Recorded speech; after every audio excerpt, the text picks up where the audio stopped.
మూడు దప్పాల ప్రయత్నం, 2 సార్లు ఓటమి. ఓటమి నుండి మీరు ఏం నేర్చుకోగలిగారు అసలు? అప్పటిదాకా రాజకీయాలు అనేది నాకు పెద్ద ఇంట్రెస్ట్ లేదు, నేను ఎప్పుడు పట్టించుకున్నవాడిని కాదు. చిరంజీవి పార్టీలోకి పోవడానికి గల కారణం ఏందనుకోవచ్చు? పీఆర్పీలోకి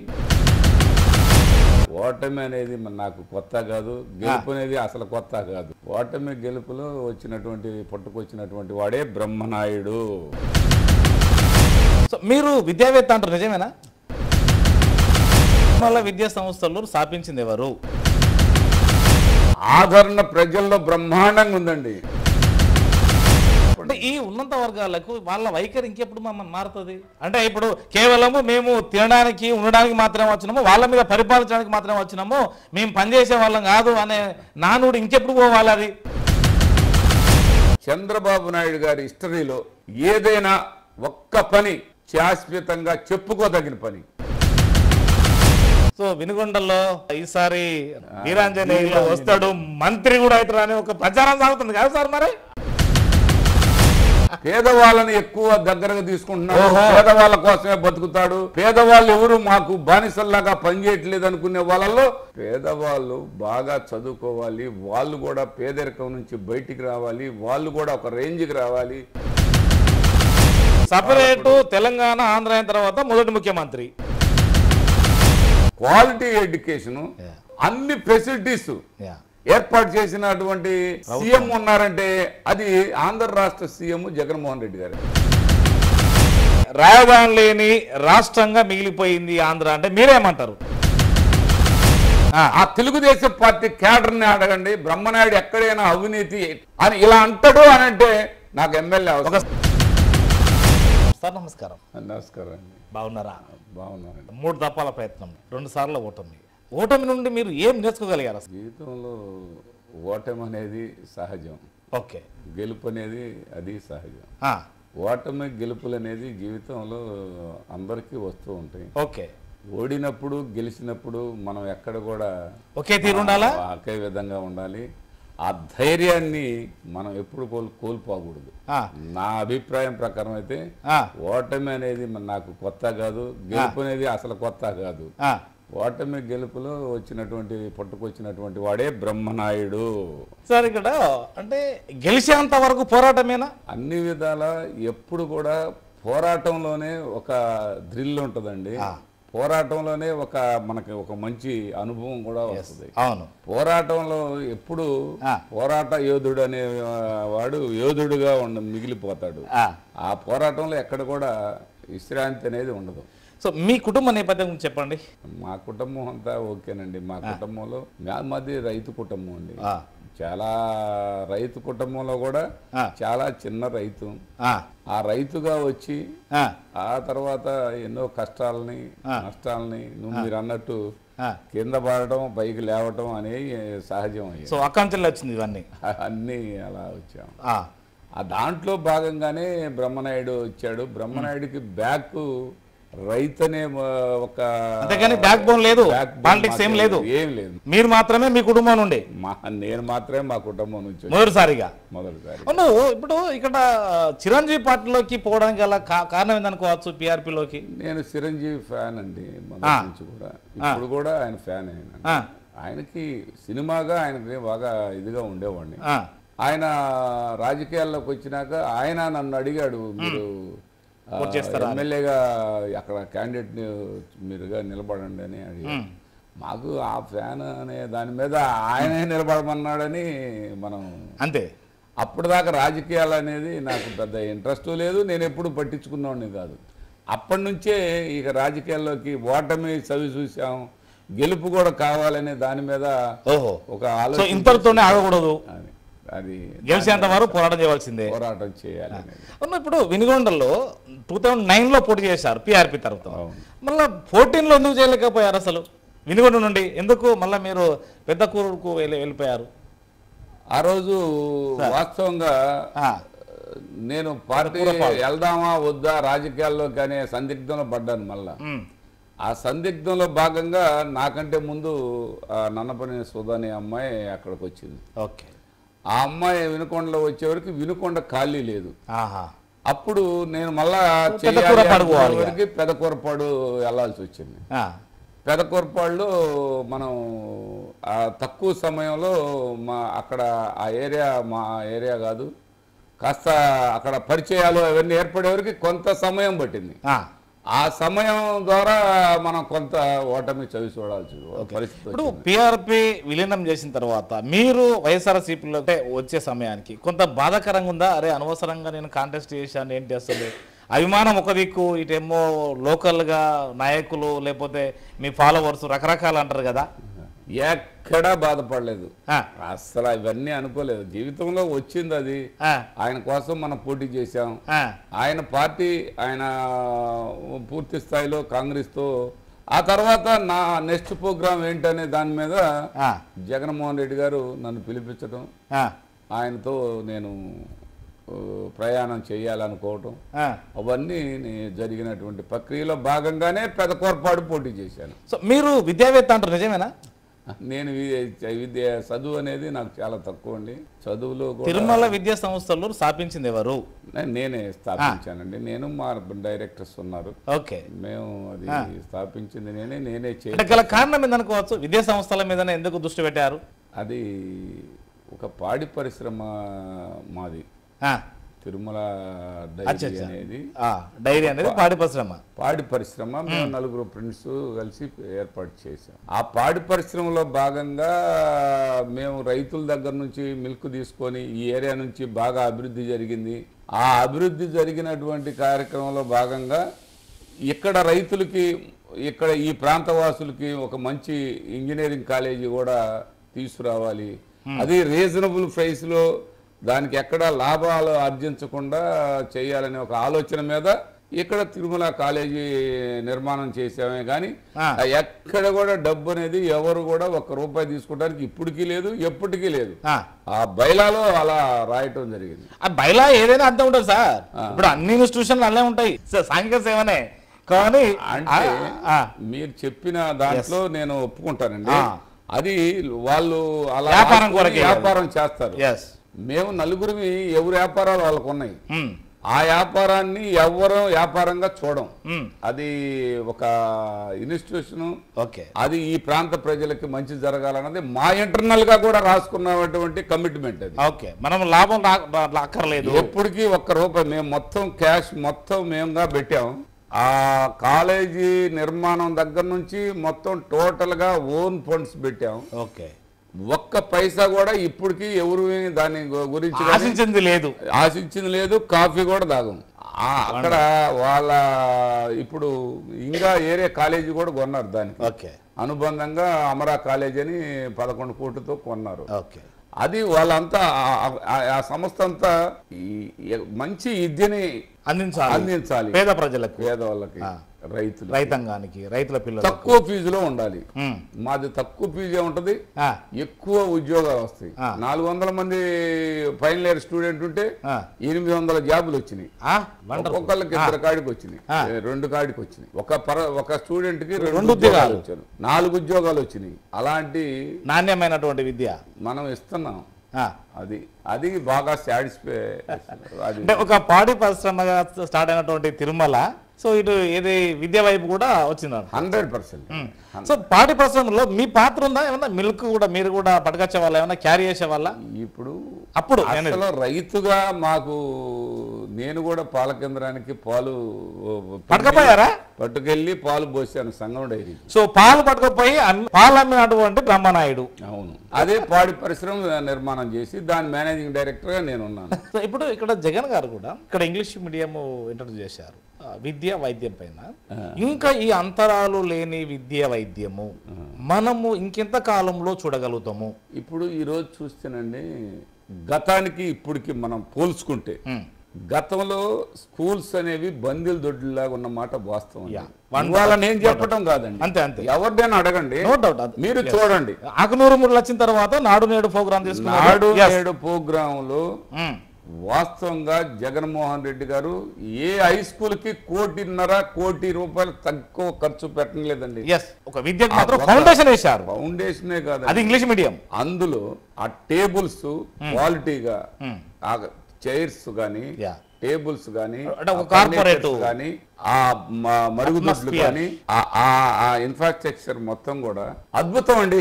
మౌలిక సదుపాయాలు ఏ కార్పొరేట్ మీరు చెప్పారు తిరుమల ఇంజనీరింగ్ కాలేజ్ అన్న ఆ స్కూల్లో కూడా ఆ కాలేజీలో కూడా లేనటువంటి ఫెసిలిటీస్ ఇవాళ ప్రభుత్వ కాలేజీల్లో ఆ ఫెసిలిటీస్ ఏర్పాటు చేశాడు. That is Jaganmohan Reddy. మరి ఎందుకు ఇంకా ప్రజల్లో ఇంకా ఆదరణ పెరగడం లేదనుకోవచ్చు?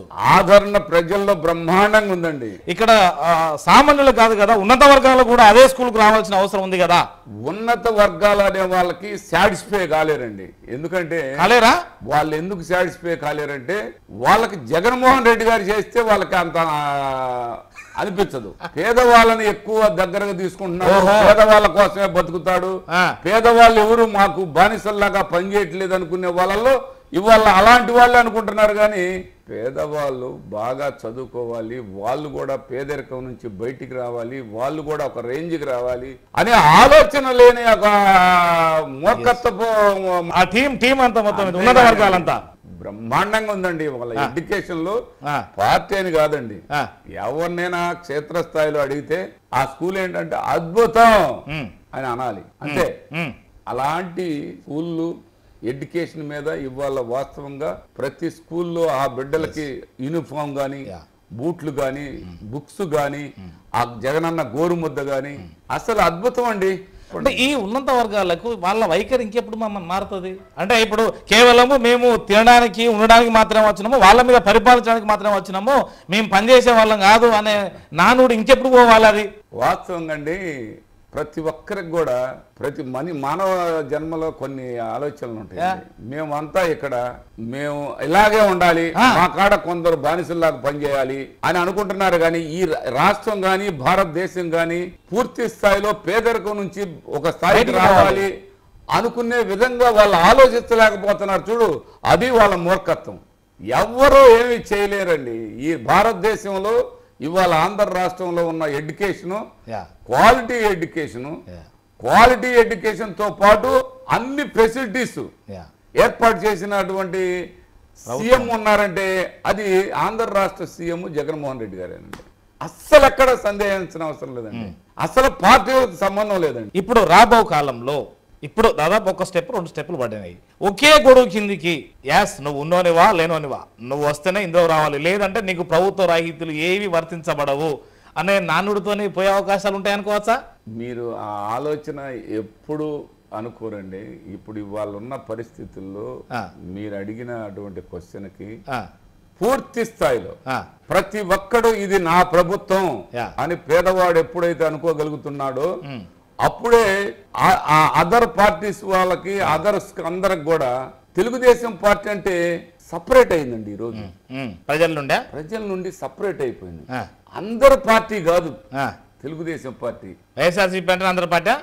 వైఎస్ఆర్సీపీ అంటే అందరూ క్షేత్రస్థాయిలో ఉన్న ప్రతి ఒక్కడ పార్టీ వైఎస్ఆర్ పార్టీ. అది ఒక సామాజిక వర్గానికి సంబంధించిన పార్టీ అని అన్నమాట ప్రజలు చెప్పుకుంటున్నారు. నేను అంటలేదండి, మీరు అడిగారు కాబట్టి చెప్తున్నా. అది ఎప్పుడు రాణించలేదండి, అది ఎప్పుడు రాణించలేదు, రాదు కూడా అండి. ఏదైతే బాగా వాళ్ళు చాలా హుషారుగా ఉన్నారు కదంతా, ఏదైతే ఎంపీటీసీలు జెడ్పీటీసీలు ఏదైతే ఎలా అయితే ఎలక్షన్ జరిగిందో రేపు కూడా అసెంబ్లీ కూడా అదే జరిగిద్దండి. అంటే నేను రోజు ప్రజల్లో ఉంటాను కాబట్టి ప్రజల సమస్యలు నాకు తెలుసు కాబట్టి 100% ఎక్కడ కూడా ఏ పార్టీ కూడా బ్రతకదండి. అలా ఎలా ఉంది మీరు వచ్చేనాటికి ఎలా ఉంది? మొత్తం మీద ఒకసారి ఇక్కడ ప్రయత్నం చేశారు, ఇంకొకసారి అక్కడ, ఆ తర్వాత ఇప్పుడు మళ్ళీ 3వసారి ముచ్చటగా గెలిచారు. మా కాన్స్టిట్యున్సీ గతంలో చాలా ఇబ్బందులను ఫేస్ చేసామండి. చాలా వెనకబడ్డ ప్రాంతం అంటే వినుకొండ ప్రాంతమే. మంచినీటి సమస్య, మౌలిక సదుపాయాలు కనీసం కూడా చెప్పుకోదగింది ఒక్కటంటే ఒక్కటి లేదు. 2,50,000 మంది ఓటర్స్ ఉన్నారు. అంటే నేను వచ్చేదానికంటే నేను వచ్చినాక నేను చేసింది పూర్తి స్థాయిలో ప్రజలకు ఉపయోగపడే విధంగా ఏదైతే మేజర్ అవసరాలు ఉన్నాయో అవన్నీ కూడా తీర్చడం జరిగింది. ఇవాళ మంచినీటి సమస్య వినుకొండకి అంటే వినుకొండకి ఎవరన్నా బంధువులు రావాలన్నా అక్కడ స్నానం చేయడానికి నీళ్లు ఉండవు, వాళ్ళని ఇబ్బంది పెట్టడం ఎందుకని బంధువులు కూడా వచ్చే పరిస్థితి లేదు. అప్పుడు గత ప్రభుత్వంలో అండి ఎక్కడెక్కడి నుంచో డీప్ కట్ నుంచి ఎక్కడెక్కడో మురికి వాటర్ ట్యాంకర్లతో తోలేవాళ్లే కానీ నిజంగా సాగర్ నుంచి వాటర్ వచ్చి సాగర్ వాటర్ తాగిన పరిస్థితి లేదు. అది కూడా అరకొరగానే. అలాంటిది మంచినీటి సమస్య శాశ్వత పరిష్కారం పూర్తి స్థాయిలో పరిష్కారం చేసింది ఒక్క బ్రహ్మనాయుడు వైఎస్ఆర్ ప్రభుత్వం గౌరవ ముఖ్యమంత్రి గారి సహాయంతో. ఇవాళ ఎవరినైనా అడుగు, అది తెలుసుకోవాలి తెలుగుదేశం పార్టీ వాళ్ళు. అది ఎక్కడ వాళ్ళకి ఆ ఆలోచన గాని మంచి జరగాలన్నది గాని మంచి చేయాలన్నది గాని వాళ్ళ హిస్టరీలోనే లేదండి. వాళ్ళు ఒక్కటేనండి, నేను చెప్పాను, చంద్రబాబు నాయుడు గారి హిస్టరీలో ఏదైనా ఒక్క పని శాశ్వతంగా చెప్పుకోదగిన పని ఎన్టీ రామారావు చేశాడు, మేము ఒప్పుకుంటాం. 2 రూపాయల బియ్యం ఇచ్చాడు, ఆయన ఆడవాళ్ళకి హక్కు కల్పించాడు, మండల వ్యవస్థ తెచ్చాడు. ఎన్టీ రామారావు గురించి అలా చేశాడు.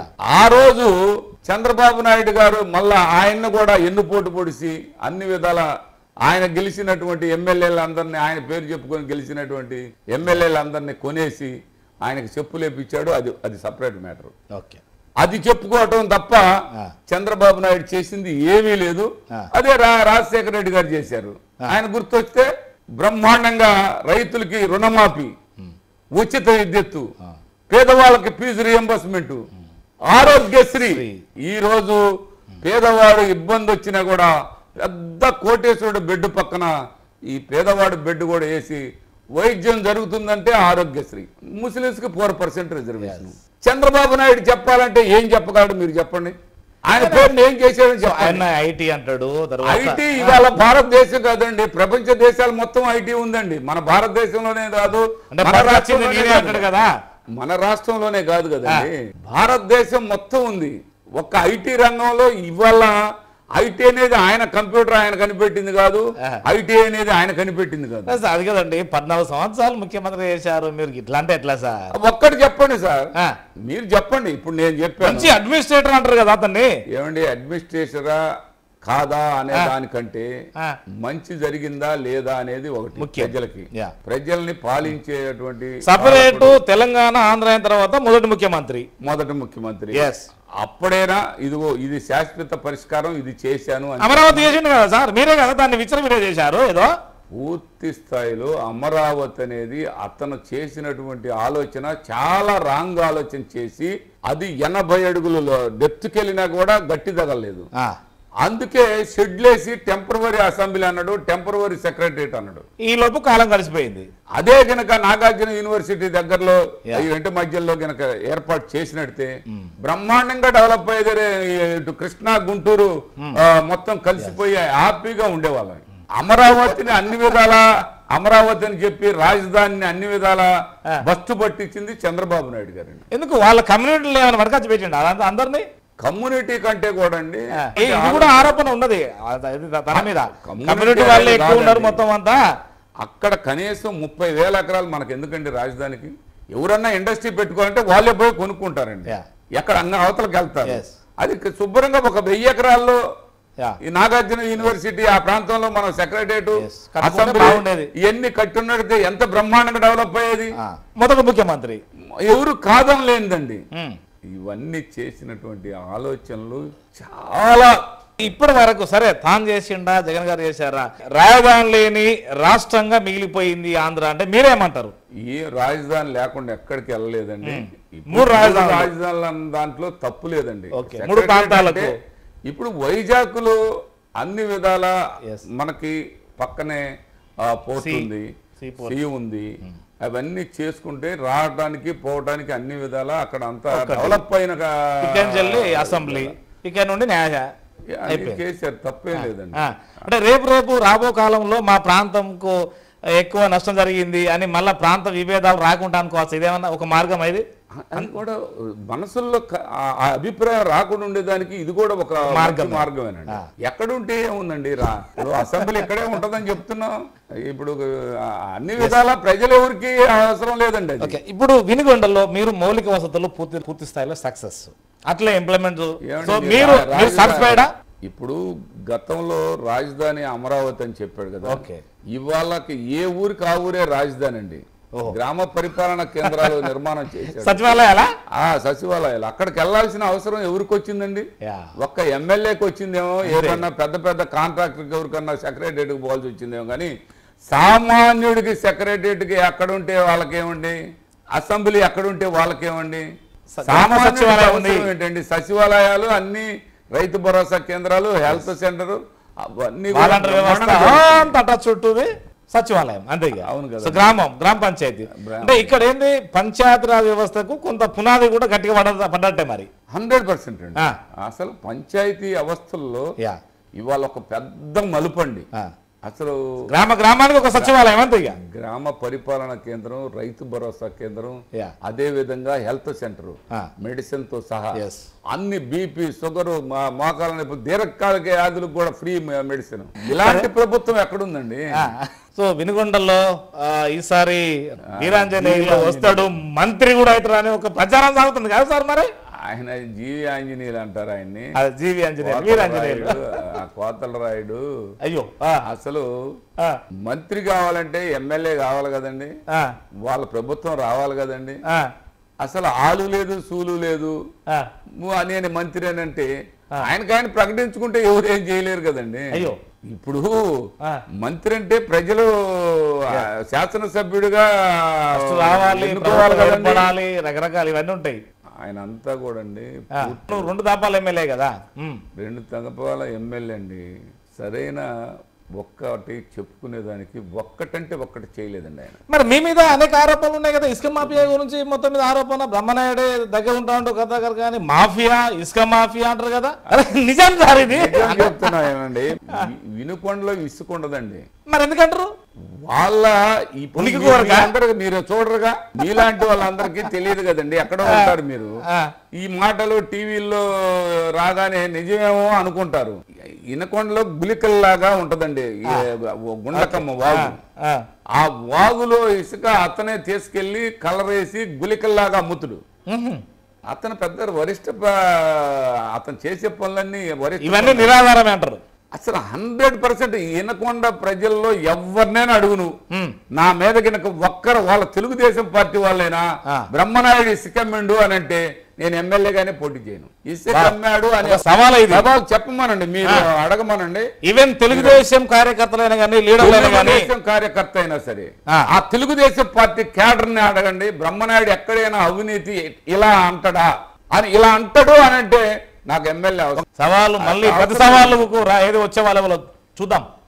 అసలు ఇప్పుడు ఆంజనేయులు చెప్పుకునేదానికి ఇవన్నీ నేనైతే ఒక్కటే చెప్తానండి, నాకు ఇలా చేయి చాపాల్సిన అవసరం నాకు అసలు ఆ ఆలోచన అయితే అలా కావాలనుకుంటే, నేను డబ్బులు సంపాదించాలనుకుంటే నేను ఆ రాజకీయాల్లోకి వెళ్లాల్సిన అవసరం లేదు. 2 దఫాలు ఓపిక పట్టారు, 3 దఫ మాత్రమే వచ్చారు అంటే నిరంతరంగా ఉన్నటువంటి వారు. నేను వ్యాపారమే చేసుకునేవాడిని అండి, రాజకీయాల్లోకి మంచి చేయాలని వచ్చా గానీ ఇలాంటి ఇసుక దోపిడీలో, మట్టి దోపిడీలో, ఇంకోల మీద బురదలడం, ఇలాంటి కర్మ పడితే అలా ఆ గౌరవం లేనిది మనకు అవసరం లేదండి. ఇక్కడ ఎంపీ గారికి మీకు ఏదో కొంత వైరుధ్యం ఉన్నట్టు నిజమేనా? కృష్ణదేవరాయలకు, బ్రహ్మనాయుడుకు ఏదో సంథింగ్ జరగబోతుంది ఏంటి అంటే చిన్న చిన్న పొరపాట్ల పెద్దది ఉందా? అసలు ఆయనకేమన్నా ఉందేమో నాకు తెలియదు, కానీ నాకైతే మటుకి ఎవరి మీద నాకు అలాంటి అభిప్రాయం లేదు. కృష్ణదేవరాయలు నా కొడుకు కంటే కూడా చిన్నోడు. ఆయన మీద నాకే ఉంటదండి. ఆయన కూడా ఎక్కడా రూపాయి తీసుకునేవాడు కాదు, ఆయన కూడా ఎక్కడ చేసేవాడు కాదు, నేను రూపాయి తీసుకునేవాడిని కాదు. ఆయన పని ఆయన చేసుకుంటాడు, నా పని నేను చేస్తాను. కృష్ణదేవరాయల మీద నాకేంటండి? ఇక్కడ గుంటూరు అంటే ఇది ఒకప్పుడు టీడీపీ కంచుకోట, సో దీన్ని తిరగరాశారు. ఇప్పుడు ఎలా ఉండబోతుంది అనుకోవచ్చు ఇక్కడ ఈ గుంటూరు నియోజకవర్గం మొత్తం అంతా, ఈ 17 నియోజకవర్గాల్లో? ఏమన్నా మీకు అభిప్రాయం ఉందా? నేను చెప్తున్నానండి, ఎక్కడ కూడా అంత వైఎస్ఆర్సీపీనా? తెలుగుదేశం పార్టీ అనే వాళ్ళు ప్రచారం తప్ప పని అనేది ఎక్కడైనా గతంలో వాళ్ళు చేసింది లేదు. ఇప్పుడు ప్రజల్లో కూడా అభిప్రాయమే లేదు. ప్రజల్లో ఎలా ఉంది, ప్రజలు పూర్తి స్థాయిలో అన్ని కుటుంబాలు చల్లగా ఉన్నాయి. అందరికి డీబీటీ బటన్ నొక్కితే డబ్బులు వస్తున్నాయి. ఎప్పుడైనా చంద్రబాబు నాయుడు గారు అలా చేశాడా? ఎవరికైనా పేదవాళ్ళకి ₹1 సహాయం అందిందా? మీ అన్న ప్రకారంగా అప్పులు పట్టుకొచ్చి పేదలు మాస్తున్నాడు, డైరెక్ట్ గా వాళ్ళ అకౌంట్ లో వేస్తున్నాడు ఒక ఆరోపణ ఉన్నది. ఇదేంటి సార్? ఆనాడు ఈనాడు ఏనాడు చెప్పినా వాళ్ళ అబద్ధపు మాటలు తప్పితే ఆనాడు వాళ్ళు అప్పు చేశారు. ఆ అప్పును కూడా మేము తీరుస్తున్నాం. ఆ అప్పు కూడా మా ప్రభుత్వం వైఎస్ఆర్ ప్రభుత్వం తీరుస్తుంది. కానీ మేము సపరేట్ గా అప్పు చేసిందే లేదు. ఆనాడు ఎంత అయితే ఆదాయం ఉందో ఈనాడు అంతే ఆదాయం ఉందిగా. మరి ఈనాడు ఇంత 2,40,000 కోట్లు సంక్షేమం మన ప్రభుత్వం ఇచ్చింది. ఆనాడు మీరేమిచ్చారా? తెలుగుదేశం పార్టీ వాళ్ళు ఏమి ఇచ్చారు ఒక్కటి చెప్పండి. మీ దగ్గర సమాధానం లేదు. వాళ్ళు చేసింది ఏంటంటే నీరు, చెట్టు, మట్టి, జన్మభూమి కమిటీ. ఈ జన్మభూమి కమిటీని నీరు, చెట్టు, మట్టి, జన్మభూమి కమిటీ మొత్తం దోసేసుకున్నారు. ఇక్కడ ఉన్న వీళ్ళందరూ, ఈ నాయకులందరూ, ఇవాళ మాజీ లేని వాళ్ళందరూ తుడుసు పెట్టుకొని పోయినారంటే వాళ్ళ అవినీతి, వాళ్ళ అహంకారం. వాళ్ళు మేము ఏది చేసినా చలామణి అనుకున్నారే కానీ ఏదన్నా ఒక్క పేదవాడికి ఏదైనా సహాయం పొందాడా? ఎక్కడుంది? నీరు చెరువులోనే ఉంది, మట్టి చెరువులోనే ఉంది. నీరు చెరువులోనే ఉంది, మట్టి చెరువులోనే ఉంది. ఈ జన్మభూమి కమిటీలు ఇవన్నీ ఆ చెట్టు ఎక్కడన్నా ఒక చెట్టు బతికిందా? నాటినట్టు మొక్కలు తీసుకున్నట్టు అదే ఆంజనేయులు, ఇవి ఆంజనేయులు. రాష్ట్రం మొత్తం మొక్కలు కాంట్రాక్ట్ తీసుకుంది ఇతనే. రాష్ట్రం మొత్తం మీద కొన్ని 100 కోట్లు ఆ నెల చెట్లు నాటినట్టు. సో ఈ ఆరోపణకు మీరు నేను రుజువు ఉంటుందా? రుజువు ఏంటండి? 100% అండి. ఇప్పుడు ఒక ఆరోపణ చేసే ముందు రుజువు కావాలి. రుజువు ఉందండి. ఈ రుజువే నేను మిమ్మల్ని అడుగుతాను. మిమ్మల్ని అడుగుతాను నేను రుజువు. ఇప్పుడు గుంత తీశారు, గుంతకు డబ్బులు, దాంట్లో మొక్క పెట్టారు, దానికి డబ్బులు, నీరు పోసామన్నారు, దానికి డబ్బులు. గుంత లేదు, మొక్క లేదు, దానికి నీరు పోసింది లేదు, దానికి గార్డ్ వేసింది లేదు. ఈ డబ్బంతా వాళ్ళు దోపిడీ చేశారు. ఇవాళ ఎక్కడ వాళ్ళు వేసిన చెట్టు అక్కడ చూపిమను. సవాలు ఇది సవాలు. వాళ్ళు వేసిన చెట్టు గాని ఒక్కటి చూపించమనండి. మట్టి ఎక్కడ తీసి ఎక్కడ పోసారు? మట్టి అమ్ముకున్నారు వాళ్ళు, దానికి మళ్ళీ బిల్లు చేసుకున్నారు. ఇప్పుడు చెరువులో మట్టి దోసుకుంటారు అందరూ.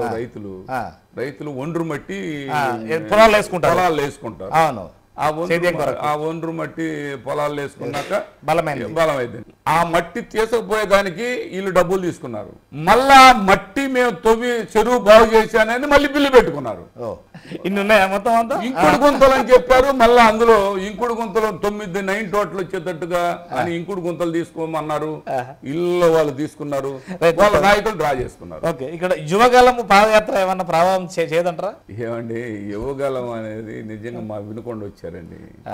అక్కడ వినుకొండ వస్తే ఉమ్మడి గుంటూరు జిల్లాలో ఉన్న అందరూ వచ్చారండి. వాళ్ళ కమ్మాలకు సంబంధించిన వాళ్ళే. ఎవరు అదర్స్ ఎవరు రాలా. ఒక సామాజిక వర్గానికి సంబంధించినటువంటి వాళ్ళే వచ్చారు. అదర్స్ అనే వాళ్ళు ఆ మీటింగ్ కే రాలేదు. తెలంగాణలో ఎన్నికల ప్రభావము ఇక్కడ ఎన్నికల మీద పడతాయా? అసలు తెలంగాణ ఎన్నికలు అనేవి ఆంధ్రప్రదేశ్ ఎన్నికలు అనేది డిఫరెంట్ అండి. అంతేనా? మరి ఇద్దరు దోస్తులు చంద్రశేఖరరావు గారు మన జగన్మోహన్ రెడ్డి గారు, ఇప్పుడు దోస్తులకి పాలసీలకి ఆయన పాలసీ ఈయనకు ఉండదు, ఈయన పాలసీ ఆయనకు లేదు. ఈయన పాలసీ వేరు, ఆయన పాలసీ వేరు. ఆయన 10 మందిని తప్పు చేస్తే 10 మందిని తీసేశారు. ఈయన తప్పు చేస్తే 70 మందిని తీసేస్తుండ్రు. ఈయన జగన్మోహన్ రెడ్డి గారు తప్పు చేయొద్దని చెప్తుండు. తప్పు చేసిన వాళ్ళకి కంపల్సరీగా ఇప్పుడు ఈ ట్రాన్స్ఫర్ చేయడము, ఇంకొక ఆడికి కొత్త వాళ్ళకి అవకాశం ఇవ్వడము, మీకు మంచిగా లేదు అనే రిపోర్ట్ అని చెప్పడము, లేదు మీకు సముచిత స్థానం కల్పిస్తాము, అది కూడా సాటిస్ఫై కాకపోతే మీ దారి మీరు చూసుకోమనడం, ఇంతేనా? అంటే తప్పు చేసినారంటే తప్పు చేయటువంటి ఏరియాగా కాదండి, వాళ్ళు గెలవలేకపోతున్నారు, ఉండలేకపోయారని. మీరు తప్పు చేయలేదు కావచ్చు కానీ ప్రజల్లో లేరు కాదా? ప్రజల్లో లేరు అనేది. ఏది మీకు సముచిత స్థానం ఇస్తాను, మీరు ఈసారి పోటీలో తప్పుకోండి కంపల్సరీగా. ఆయన అంతేనా? వాళ్ళందరినీ సాటిస్ఫై చేసి అదర్స్ కి ఇంకొక అయినా మీకు సాటిస్ఫై కాకపోతే మీ దారి మీరు చూసుకోండి. ఎవరైనా అంతే కదండి. ఇప్పుడు తెలుగుదేశం పార్టీ కూడా అదే కదండి. కానీ మరి ఇందులో పోయే వాళ్ళు అక్కడ ఏది మళ్ళీ ఏదో ఒకటి అని అంటున్నారు కదా సార్. ఇప్పుడు ఇక్కడ ఉంది తక్కువ అండి, అక్కడ ఉంది ఇందులో పోయే వాళ్ళే. మరి ఇప్పుడు పవన్ కళ్యాణ్, చంద్రబాబు నాయుడు గారు వాళ్ళే బీజేపీ కూడా వస్తుంది కదా, వాళ్ళందరూ వాళ్ళే గుద్దుకునే పరిస్థితి అంతే. ఎక్కడ కూడా వాళ్ళు పూర్తి స్థాయిలో ఒక శాసనం ఒక మంచికి ఇది మంచి జరగాలంటే వాళ్ళు చంద్రబాబు నాయుడు గారికి అది ధైర్యం చేయడం. ఓకే, షర్మిల గారికి ఇక్కడ కాంగ్రెస్ పగ్గాలు ఇచ్చారు. అసలు ఎవరే వదిలిన బాణం అనుకోవచ్చు, ఆ జగన్మోహన్ రెడ్డి గారే వదిలిన బాణము, అన్న కోరికే మళ్ళీ చెల్లె వచ్చింది, ఓట్లు చీల్చడం వల్ల మళ్ళీ అధికారం వాళ్ళకి వస్తుంది అనేది ఒక ప్రధానమైన ఒక డిమాండ్, అంటే ఆరోపణ. మీరేమంటారు? ఇప్పుడు ఒకటండి, ఇప్పుడు జగన్మోహన్ రెడ్డి గారికి కానీ షర్మిల గారికి కానీ ఎలాంటి ఎవరి అభిప్రాయం ఉన్నది, వాళ్ళ కుటుంబం అభిప్రాయాలు ఆమె లైఫ్ కోసం ఆమె ఏదో నాకు ఒక గౌరవం గుర్తింపు కావాలనుకుంది, ఆమె ఒక పార్టీ కావాలనుకుంది కాంగ్రెస్ పార్టీలో, ఆమె అది ఆమె సొంత నిర్ణయం. అది జగన్మోహన్ రెడ్డి గారికి సంబంధం ఏముంది లేదా? సరే, వై నాట్ 175 అంటే దేనికి సంకేతం? పూర్తి స్థాయిలో ఇవాళ ప్రజల్లోనండి ఇలా చేసిన ప్రభుత్వం లేదండి. ఇంతకన్నా ఏం చేయాలి? ఇప్పుడు మనం చేసింది బ్రహ్మాండంగా చేసాం. మేము మన రాబో కాలంలో మళ్ళీ కూడా మళ్ళీ ఇదే చేస్తాము 100%. ఇంకా కొత్త విధానాలు కూడా తీసుకొచ్చే దానికి అవకాశాలు ఉన్నాయండి. మా ప్రభుత్వం వల్ల కావచ్చు, మా వ్యక్తి వల్ల కావచ్చు, లేకపోతే మా ఎమ్మెల్యే ద్వారా కావచ్చు, మీ కుటుంబానికి ఏమన్నా అంటేనే ఓటేయండి, లేకపోతే లేదా? 100%. అది సీఎం గారే చెప్తున్నారు కదండి, మీకు మంచి చేసామని అంటే మాకు ఓటేయండి అని అడిగితే దాని అర్థం అదే కదండి. మీ కుటుంబానికి మంచి జరిగింది అంటేనే మాకు ఓటేయండి అని చెప్పిన ఆ దమ్మున్న నాయకుడు ఇంతవరకు ఎవరన్నా ఉన్నారా? ఇంతవరకు ఎవరన్నా చెప్పగలిగారా? ఎవరు చెప్పలేరు. ఎందుకంటే ఎవరు పని చేయలేదు, ఆయన చేశాడు కాబట్టి చెప్తున్నాడు. సో మరి ఇక్కడ మీరు చెప్పండి, ఇది సాధ్యమేనా? Why not 175? అసలు అసాధ్యమే లేదండి. 151 సీటు వస్తుందని సాధ్యం అనుకున్నారా? అనుకోలేదు. మరి 151 సీటు వచ్చింది కదండి. అప్పుడు ఏమి జగన్మోహన్ రెడ్డి ఏమి చేస్తారో తెలియకుండానే వేశారు ఓట్లు. ఇవాళ జగన్మోహన్ రెడ్డి గారు ఇన్ని సంక్షేమాలు, ఇన్ని కొత్త విధానాలు, కొత్త పరిపాలన అన్ని నవరత్నాలైనా పరిపాలన కొత్తదంటే ఇప్పుడు కొత్త పరిపాలన అంటే గ్రామ పరిపాలనా కేంద్రం, ఆ పక్కనే రైతు భరోసా, ఆ పక్కనే హెల్త్ సెంటర్, ఆ పక్కనే నాడు నేడు స్కూల్స్, మళ్ళా వీటన్నిటికీ 1,30,000 మంది సిబ్బంది ప్రభుత్వం తరపు నుంచి ఎంప్లాయ్మెంట్ కానీ ప్రజలకి అవసరాలకి అనుగుణంగా సర్వీస్ చేసేదానికి కానీ ఇంటికే దగ్గరలో పెట్టి అవకాశం కల్పించిన ప్రభుత్వం రేషన్ కావచ్చు, ఇంకోటి కావచ్చు. భారతదేశంలో ఎక్కడైనా ఉందా? రేషన్ బండి పెట్టి వాళ్ళ ఇంటికి, అవ్వా తాతలకి పెన్షన్ వాళ్ళ డోరు తట్టి ఇంటికి. మరి చంద్రబాబు నాయుడు 1000 రూపాయలు ఇచ్చాడు 4 సంవత్సరాల 10 మాసాలు. 2 మాసాలే ఆయన ఇచ్చింది 2,000. అదే ఇచ్చింది 39 లక్షల మందికి. అదే జగన్మోహన్ రెడ్డి గారు 2,250 కాడి నుంచి మొదలు పెట్టుకొని 3,000 రూపాయలు ఇవ్వటమే కాక 39 లక్షల మందికి చంద్రబాబు ఇస్తే 1000 రూపాయల కాడికి ఈయన 70 లక్షల మందికి ఇస్తున్నాడు ఇవాళ పెన్షన్ రాష్ట్రం. ఇది సిస్టంలో ఈ కొత్త పరిపాలన విధానాల్లో మళ్ళా వాలంటీర్ వ్యవస్థ, ఇటు ఆఫీసులకి ఇటు ప్రజలకి వాలంటీర్స్, ఇది అంత కొత్త పరిపాలన. గతంలో ఇలాంటి పరిపాలన ఉందా? కానీ మరి ప్రజలకు రీచ్ అవుతుందా? అరుగురు పడుతుందా అంత తొందరగా? మీరు అంటే మరి మీరు చెప్పలేకపోతున్నారా? లేకపోతే ఏంది ప్రతిపక్షాలేమో 3 పార్టీలు కలుపుకొని ఏం చేశాడో అని బురదలు ఏవైతే చేస్తుండ్రు, అదే వాలంటీర్ ఇప్పుడు ఏది కొంత మాకు వేతనాలు కావాలని, అంగన్వాడీలు వేతనాలు కావాలని, ఇట్లా కొంత మరి ఈ బురద అయితే వస్తుంది. ఇది నిజమా కాదా? 3 పార్టీలు కాదండి, 30 పార్టీలు ఉన్నాయి వాళ్ళకి. ఈ పార్టీకి ఉన్నటువంటి లక్ష్యం, ఈ పార్టీకి ఉన్న చేరుకోలేరా? ప్రజల్లో ఉన్నటువంటి మద్దతు, ఆదరణ అన్ని విధాల ప్రజలు దగ్గరకు తీసుకుంటున్న ప్రభుత్వం వైఎస్ఆర్ ప్రభుత్వం. అంటే గతాన్ని పోల్చుకుంటే అంటే కేవలం 2 పత్రికలా లేకపోతే 4 పత్రికలు మీ మీద ఎప్పటికి బురద వెళ్తున్నాయా? పత్రికలు ఆ ఎల్లో మీడియా వల్లే వాళ్ళు బతుకుతున్నారు, అంతేగాని వాళ్ళకి అసలు క్షేత్రస్థాయిలో ప్రజలు లేరు. మీరు ఈ వై నాట్ 175కి మీరు పూర్తిగా కట్టుబడి ఉన్నారా, లేదంటే కొంత అటు ఇటు కావచ్చునా?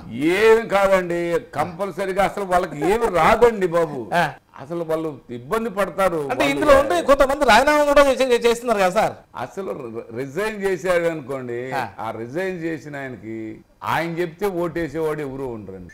అంటే నేను ఒక్కటి చెబుతున్నానండి, అర్థమైంది. ఇప్పుడు నేనైనా సరే ఇప్పుడు నా గురించి కూడా చెప్తాను. చెప్పండి. పార్టీ ఏ లైన్ ఇస్తే ఆ లైన్ పార్టీలో ఉండి మనం నాకు ఓటేయమంటే వేరు, నాకు కాదబ్బా నేను పోటీ చేయట్లేదు ఎల్లయ్యకు ఓటేయమంటే అట్లా వేసే పరిస్థితులు ఎవరు లేరు. వాళ్ళకి ఒక ఫిక్స్ అయి ఉన్నారు జగన్మోహన్ రెడ్డి. ఓటర్కు ఓటు విలువ పూర్తిగా తెలుసా? 100% అండి. అయినా ఎందుకు మరి ఇంకా చేజాపుతున్నారు? వాళ్ళు చేయి చాపటం అనేది మనం ఇస్తున్నాం కాబట్టి వాళ్ళు తీసుకుంటున్నారండి. ఈ వ్యవస్థ ఎప్పుడు పోవాలి? ఇది దానికి సమయం వచ్చినప్పుడు, సందర్భం వచ్చినప్పుడు అన్ని విధాల ఇప్పటికే చాలా వరకు తగ్గుతా ఉందండి. ఈ ఎలక్షన్ లో చాలా వరకు తగ్గిద్దని మేము అనుకుంటున్నాం. సాంఘికంగా ఆర్థికంగా సమానత్వము ఇంకెంత కాలంలో రావచ్చు? పూర్తి స్థాయిలో ఆర్థికంగా ఇప్పటికే చాలా వరకు మనం పేదరికం నుంచి కొంత ఒక స్థాయికి వచ్చింది. ప్రజలు మరి సామాన్యుడిగా సాంఘిక స్టేటస్ కూడా పూర్తి స్థాయిలో ఇప్పటికి గతానికి మీరు పోల్చుకోండి చాలా వరకు ఎడ్యుకేట్ అయ్యారు. చాలా వరకు అన్ని విధాల అందరూ కూడా ఇది తప్పు ఇది రైటు అనే ఆలోచనకు వచ్చారు. ఇప్పుడు గతంలో లాగా లేరు. క్షేత్రస్థాయిలో ప్రజలు కూడా పూర్తి స్థాయిలో మంచి జరిగేదానికి, మంచి జరుగుతుంది అనుకునే దానికి, చెడు వెంటనే చెడుని అబ్జర్వేషన్ చేసేదానికి ఇవన్నీ జరుగుతున్నాయి. మీరు ఒక బుక్లెట్ మీరు రిలీజ్ చేశారు, ప్రగతి పదంలో మన వినుకొండ. అంటే మీరు ఇందులో చెప్పిన ఎంత మేరకు నిజాలు ఉండవచ్చు? అది ప్రతి ఇంటికి ఇచ్చామండి. నిజాలు వాళ్ళు కాదంటే నన్ను అడగొచ్చుగా. ఇప్పుడు రేపు రాబో కాలంలో సవాల్కి ఇది అనేది ఇది అన్ని కనిపిస్తున్నాయేనండి. మేము సవాలుగా ఇచ్చాము, మేము చేసాం కాబట్టి చెప్పాము కాబట్టి నేరుగా ఒక బుక్లెట్ అంటే మేము ఈ పలానా మండలానికి పలానా గ్రామానికి ఇంత ఖర్చు చేశాము ఇంత పెట్టామనే ప్రతి ఊరిది ఉంది. మా కాన్స్టెన్సీలో ప్రతి ఊరికి మీ ఊరికి ఏమి ఇచ్చాము అనేది ఉంది. మీరు వాళ్ళందరూ చూసుకోవచ్చు. అందులో ఏడన్నా ఒకటి తప్పుంటే అడగొచ్చు, ప్రతిపక్షమైన అడగొచ్చు. ప్రతిపక్షం డైరెక్ట్ గా నేను చెప్పిన బుక్ లో కనుక ఏదైనా తేడా ఉందని అంటే నేను ఇందాక చెప్పిన దానికి కమిట్మెంట్ గా ఉంటాను. ఈ బుక్ ను ఆధారం చేసుకునే ప్రభుత్వం సంక్షేమం ఆధారం చేసుకునే మీరు రేపు ముందు పోయేది ఏమండి? బుక్ లో ఉన్నాయన్నీ అక్కడ ఉన్నాయే, బుక్ లో ఉన్నాయి. వినుకొండకు మంచినీటి సమస్య పరిష్కారం. వినుకొండ ఇష్ణుకుండి నగర్ లో ఒక పెద్ద చెరువు వేసాను. ఆ చెరువు వేసి దానిపైన వాకింగ్ ట్రాక్ వేసాను. అద్భుతంగా దానికి మెస్ ఏ మాత్రం ఎవరు వెళ్లకుండా వాకింగ్ చేసే వాళ్ళకి మంచి చెట్లు అవన్నీ వేసాను. కాలువ కట్ల మీద రోడ్లు వేసి అటు ఇటు ట్యాంక్ బండ మీద పోయినట్టు ఉంటది. అటు ఇటు సుందరంగా మొక్కలేసి బ్రహ్మాండంగా పూల తోటలో నడుస్తున్నట్టు ఉంటది. మీరైతే దీనికి కట్టుబడి ఉన్నారు కదా? దానికి 100% 100 పడకల. ఇదేనా మీకు ఇప్పుడు ఏది మళ్ళీ కూడా నాకు ఓట్లు వేయండి అడిగేది? అది కంపల్సరీ అండి. దాంట్లోనే కాదండి, అన్నిట్లో అది ఒక్కటే కాదండి. 100 పడకల హాస్పిటల్ ఏరియా హాస్పిటల్ వస్తుంది మా వినుకొండ. మళ్ళీ నాబార్డు ఇచ్చింది. వినుకొండని ఒక ఆ రోడ్లు విస్తరణ ఒక వినకొండ ఇవాళ ఎటు చూసినా నేను వచ్చినాక 5 కిలోమీటర్లు విస్తరింప జరిగింది. అద్భుతం అండి వినకొండ. ఘాట్ రోడ్ నిర్మాణం. ఘాట్ రోడ్ అంటే రామలింగేశ్వర స్వామికి గతంలో ఎప్పుడు రాముడు ఈశ్వరుణ్ణి ప్రతిష్ఠించాడు. ఈశ్వరుణ్ణి రాముడు అటు వెళ్తా ఆయన సీతాదేవిని ఎత్తుకుతున్న పరిస్థితుల్లో అటు వెళ్తా ఈశ్వరుణ్ణి ఆడ ప్రతిష్ఠించాడు. ఆ జటాయి పక్షి రాముడికి చెప్పింది ఇలా సీతమ్మ జాడ చెప్పింది కాబట్టి ఆయన విన్నాడు కాబట్టి విన్నకొండ. ఆ వినకొండ అనే రామలింగేశ్వర స్వామి అని ఇలా పేరు వచ్చిందంటే ఇలా. ఇప్పుడు ఆ రామలింగేశ్వర స్వామిని మేము పెళ్ళైతే ఎవరైనా దంపతులతో అక్కడికి వెళ్తాం. అలాంటిది ఎక్కలేరు అందరూ. అలాంటి కొండని ఇవాళ ఆ కొండకి ఘాట్ రోడ్ వేసాను. ఆ కొండ మీద ఇప్పుడు అయోధ్యలో రామ మందిరం నిర్మాణం జరుగుతుంటే వినుకొండలో రామలింగేశ్వర స్వామి మందిర నిర్మాణం జరుగుతుంది పెద్ద భారీ ఎత్తున. ఇవన్నీ మా టైంలో ఇవన్నీ అది వినుకొండ అన్ని విధాల రూపురేఖలే మారుతున్నాయి. జటాయి పక్షి సింబల్ తో ఉంటది వినుకొండ. వినుకొండ ఒక అద్భుతం, వినుకొండ ఒక అమోహం. వినుకొండ రానున్న రోజుల్లో పూర్తిగా నియోజకవర్గంలోనే మా నియోజకవర్గంలో ఎక్కడ ఏం జరిగిందన్నది కూడా ఈ రాష్ట్రానికి ఆదర్శంగా వినుకొండ నియోజకవర్గం అభివృద్ధిలో శరవేగంగా ముందుకు పోయిన నియోజకవర్గం వినుకొండ. అందులో మంచినీటికి వినుకొండ 0లో ఉండేది. ఇవి తెనాల తర్వాత మంచినీరు ఎక్కువగా బాగా సప్లై చేస్తుంది వినుకొండ. రాష్ట్రంలో అది వేసారండి. మున్సిపాలిటీ అద్భుతంగా చేశారని దానికి అవార్డు వచ్చిందండి. అన్ని విధాల వినుకొండ వాళ్ళ మంచి విజయాలు సాధించిందంటే ఎంత మాత్రం సందేహం లేదు. అది కూడా బ్రహ్మనాయుడు వాళ్ళు నేను చెప్పుకోగలుగుతున్నాం. మేము మా వినుకొండ, నేను పుట్టి పెరిగిన మా వినుకొండ ప్రాంతానికి మంచి జరగాలని, మంచి జరిగే దానికోసం నా వంతు ప్రయత్నం చేస్తా ఉన్నాను. చివరిగా మీ ఓటర్స్కు, మీ నాయకులకు, ఇక్కడ 5 ఎంపీపీలు ఉన్నారు, 4 జెడ్పీటీసీలు ఉన్నారు, మీ కార్యకర్తలకు అందరికీ మీరేం చెప్పవలసుకున్నారు? మా ఎంపీటీసీలు, మా జెడ్పీటీసీలు, మా కార్యకర్తలు, మా ఎంపీపీలు అందరూ కూడా బ్రహ్మనాయుడు అంటే ఆయన 100% కమిట్మెంట్ పర్సన్.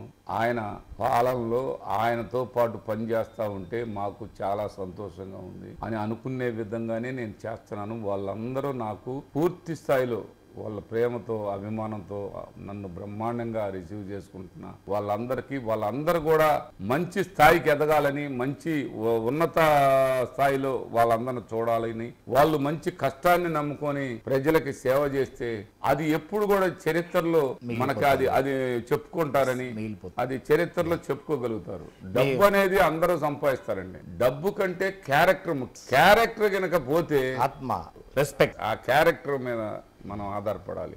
క్యారెక్టర్ లేకుండా నువ్వు డబ్బు ఎంత సంపాదించుకున్నా వేస్టే. డబ్బును సంపాదించుకోగలం కానీ మళ్ళీ తిరిగి క్యారెక్టర్ని సంపాదించుకోలేము.